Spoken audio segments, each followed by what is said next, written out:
तो hello bro, you are watching clinical anatomy series. और आज का जो अपना टॉपिक है वो अपना ब्रेकियल प्लेक्सिस का ही अपना क्लिनिकल एनाटॉमी है, जो कि अपना होता है क्लम्प पैरालिसिस।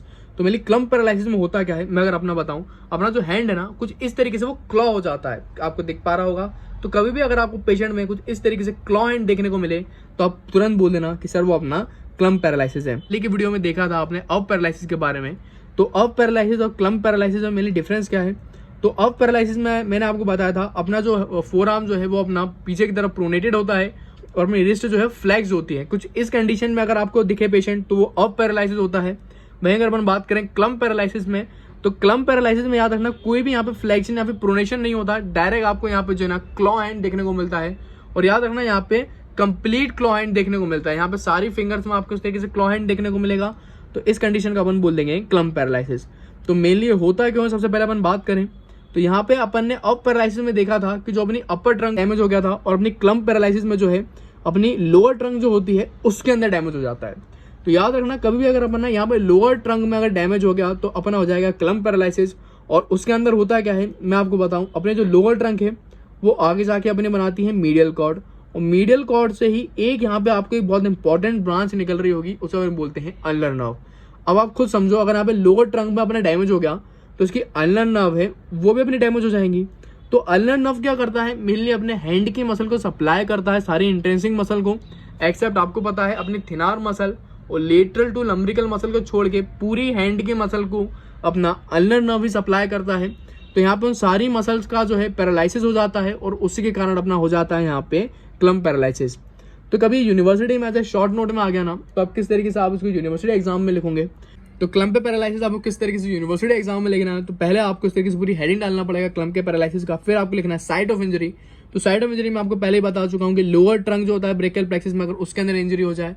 फिर आपको लिखना है कॉज ऑफ इंजरी। तो कॉज ऑफ इंजरी देखो बाय बर्थ भी हो सकता है या किसी आप हाइट से कभी आप गिर जाओ तो उसके कारण भी हो सकता है, ये कॉज ऑफ इंजरी है। फिर आपको लिखना है नर्व रूट कौन कौन से इन्वॉल्व है। तो उसके लिए मैं आपको पहले ही बता चुका हूँ कि अपनी लोअर ट्रंक जो होती है आपको पता है वो C8 और T1 से मिल के बनता है अपना लोअर ट्रंक। तो यहाँ पे नर्व रूट कौन कौन सी होगी, मेनली T1 और C8 अपना पार्शली। फिर कौन कौन सी मसल यहाँ पे पैरालाइज हो पा रही है, तो मैंने आपको पहले ही बताया था अपना अल्नर नर्व अपनी हैंड की सारी मसल को सप्लाई करता है, एक्सेप्ट अपना थिनार मसल और लेटरल टू लंब्रिकल, तो पूरी इंट्रेंसिक मसल अपनी हैंड की। उसके अलावा अपना जो फ्लेक्सर कार्पस अल्नारिस मसल जो होती है उसको भी अल्नर नर्व भी सप्लाई करता है, तो वो वाली मसल का भी यहाँ पे हो जाएगा पैरालाइसिस। फिर यहाँ पे अपन बात करते हैं डिफॉर्मिटी और डिसेबिलिटी के बारे में। तो देखो यहाँ पे होता है क्या है, डिफॉर्मिटी जो होता है वो आप पेशेंट में देखते हो कि उसको क्या है, डिफॉर्मिटी हो गई।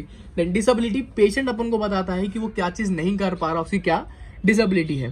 तो डिफॉर्मिटी मैंने पहले बता दिया था, आपको पेशेंट में इस तरीके से क्लॉ हैंड देखने को मिलेगा। क्लॉ हैंड यहाँ पे क्यों हुआ, क्योंकि यहाँ पे लॉन्ग फ्लेक्सर और अपने एक्सटेंसर जो होती है फिंगर की वो सही तरीके से काम नहीं कर पाती अपनी, क्योंकि मसल पैरालाइज हो गई है। उसके अलावा क्लॉ हैंड अपना क्यों होता है, क्योंकि there is a hyperextension of metacarpophalangeal joint. अब उसको समझाऊं, आप यहाँ पे देखो तो ये वाली जो अपनी बोन होती है यहाँ पे उसको अपन बोलते हैं मेटाकार्पल, और यहाँ पे अपनी होती है फैलेंजिस। इन दोनों के बीच में जो जॉइंट है उसे अपन बोलते हैं मेटाकार्पोफैलेंजियल जॉइंट। तो मेटाकार्पोफैलेंजियल जॉइंट है ना इस तरीके से एक्सटेंड होता है, इस कंडीशन को बोलते हैं फ्लेक्शन, इसको अपन बोलते हैं एक्सटेंशन। तो यहाँ पे फुल्ली एक्सटेंड होता है मेटाकार्पोफैलेंजियल जॉइंट, और इंटरफैलेंजियल जॉइंट जो है ये दोनों वो अपनी फ्लैग्स होते हैं कुछ इस तरीके से। तो कुछ इसके कारण अपन यहाँ पे क्लॉ हैंड देखने को मिलेगा। देन डिसेबिलिटी मैंने आपको पहले ही बता दिया था, कंप्लीट क्लॉ हैंड, यहाँ पे पूरी तरीके से जो है आपको क्लॉ हैंड देखने को मिलता है। देन फिर यहाँ पे एक और बहुत इंपॉर्टेंट चीज हो रही है, उसे अपन बोलते हैं हॉर्नर सिंड्रोम। और हॉर्नर सिंड्रोम पे मिली MCQ वगैरह आपसे आते हैं, बहुत MCQ पूछते हैं हॉर्नर सिंड्रोम में।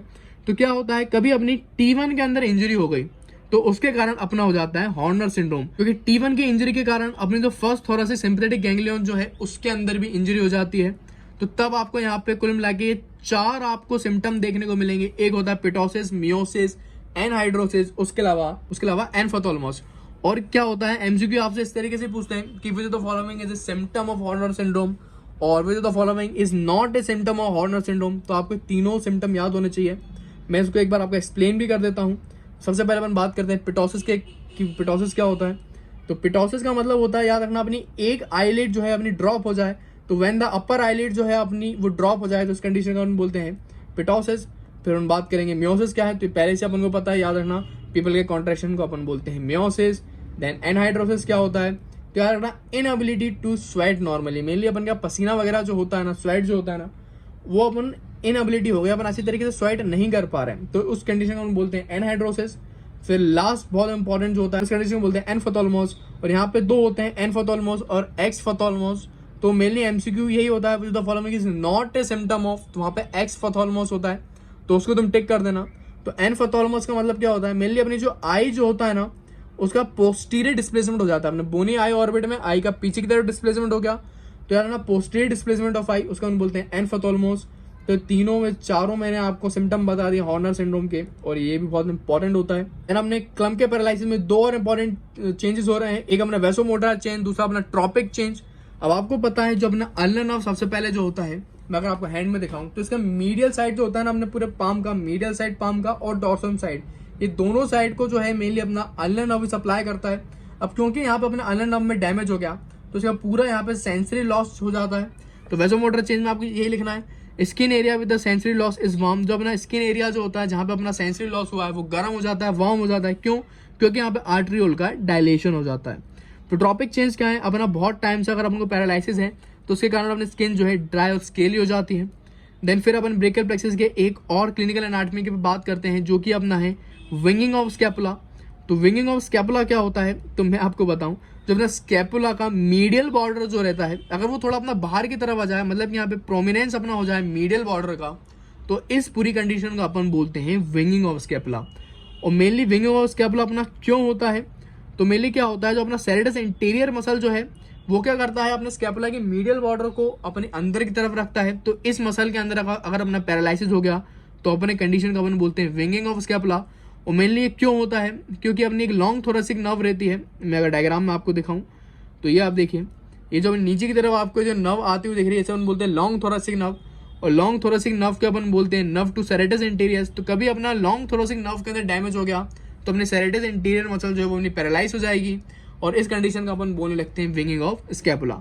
मेनली कॉज क्या है, कॉज ये है कभी अपन को शोल्डर पे किसी तरीके का प्रेशर आ गया या फिर अपन को भी हैवी लोड ले जा रहे हैं शोल्डर पे तो उसके कारण हो सकता है। डिफॉर्मिटी मैंने आपको बता दिया, यहाँ पे विंगिंग ऑफ स्कैपुला हो गया है। डिसेबिलिटी क्या है, अगर पुशिंग और पंचिंग एक्शन जो है वो टोटली अपना लॉस हो जाएगा यहाँ पे। तो मैंने आपको यहाँ पे सारे अपने क्लिनिकल एनाटॉमी बता दी हमने ब्रेकियल प्लेक्सस की।